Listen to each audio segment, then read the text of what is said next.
Hi there, friends. Rebecca here, the Dragon Librarian from Farmington Community Library.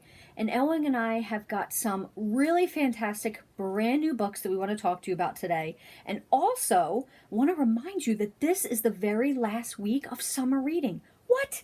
Can you believe it's the end of summer reading already? It feels like it just started. But it's true. It's the end of July, and that means it is the end of summer reading this week. So make sure, if you haven't already, go on and fill in all your reading time that you've been doing. Put in any of the points that you've accumulated from doing challenges or going to programs. We don't have any teen programs going on this week, but if you've gone to one before and you didn't put the points in yet, make sure you do that, because after this week, you won't be able to anymore. So, that being said, if you're looking for any more books to bang out through the rest of this week to finish up your reading log, well, I just read two phenomenal books, and I think that you're going to love them also. So, this very first one is called Meet Cute Diary. And this is by Emery Lee, Meet Cute Diary. Now, meet cutes, if you don't know what they are usually when a couple has their first meeting and they have this immediate bond or attraction to each other, but it has to be in a really super adorable way. Like they meet in an ice cream store and somebody drops their phone and then the other person gives it to them and then they have this brief moment of connection. That's kind of like what a meet cute diary is. So Noah is a young trans man in this story, and he has created this blog on Tumblr that is a meet cute diary that is supposedly tells all these different meet cutes from different couples. The only thing is he's writing them all himself, and it's basically because he just is longing for his own meet cute, and he also wants to give hope to other young trans people. So when he is visiting his brother in Colorado over the summer, because the family is moving, he ends up meeting this young man who he's starting to get these feelings for. Now, the only problem is there are some trolls online who are bashing the blog, saying that it's fake and it's not real. So Noah and this young man named Drew, who he meets, decide that they are going to fake date so they can start putting it on the website, and so people will start believing it again. However, of course, as these things always seem to happen, they really actually start to develop feelings for each other. Real feelings, not fake dating feelings. I love this book with all my heart.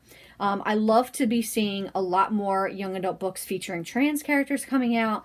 And this is one of the highlights of the year, I would say, in this category, because not only does it deal with a lot of things like gender identity, pronouns, and such, but it also is just the cutest romance story I think I've read all year. It's just so adorable. I mean, look at this cover. Look at how cute these two are. Now, of course, there are some twists and turns in this story that I can't give anything away, but I will just say this book is super sweet, like a big strawberry ice cream cone. I absolutely loved it. So if you're looking for a sweet read, a nice, fun summer romance, try Meet Cute Diary. Now, as much as I love that book, this next book I love even more. And it's probably going to end up being one of my favorite books of the whole year in the YA category. And it's called Lycanthropy and Other Chronic Illnesses. And this is by Kristen O'Neill. I love this cover. Yellow is one of my favorite colors, so I love colors that are covers that are bright and sunny like this, and it's super hilarious, right? So this book actually deals with a subject that I feel isn't really talked about, not only in young adult fiction, but really across the board, and it's chronic illnesses. So Priya, who is our main character, is a young woman who has started college. She's going to Stanford, but she gets Lyme's disease. And she gets Lyme's disease, and it gets it so bad she has to take a medical leave of absence. So she's living back at home with her family. She's super depressed. She's dealing with not only the pain and the things that go with that physically from this chronic illness, but also these feelings of depression and anxiety of having to have her life being put on hold, not knowing when or if it's going to get back together to where it was before. So Priya joins this message board of other people that have different chronic illnesses, and she strikes up a really great friendship with this other young woman named Bridget. Now, Bridget, she comes to find out, her chronic illness happens to be lycanthropy, as the title says. So she is actually a werewolf. She turns into a werewolf every month.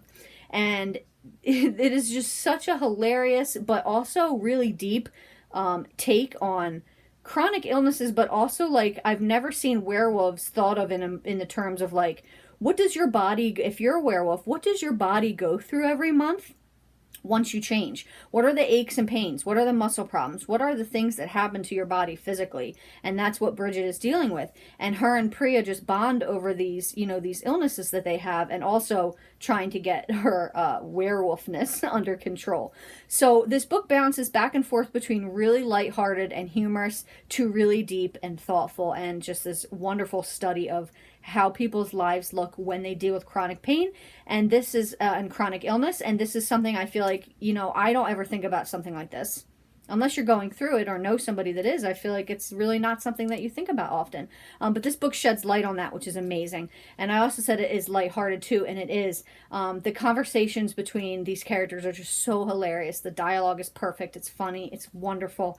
I love every single thing about this book, and can't recommend it enough. So you have to try it. And then when you do, come in and talk to me about it, because I want to talk to everybody about this book. And that is Lycanthropy and Other Chronic Illnesses by Kristen O'Neill.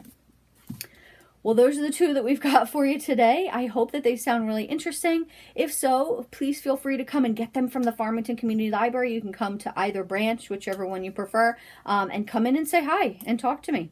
Love to hear your thoughts on these books, or really any books. Thanks so much, friends, and have a wonderful rest of the day.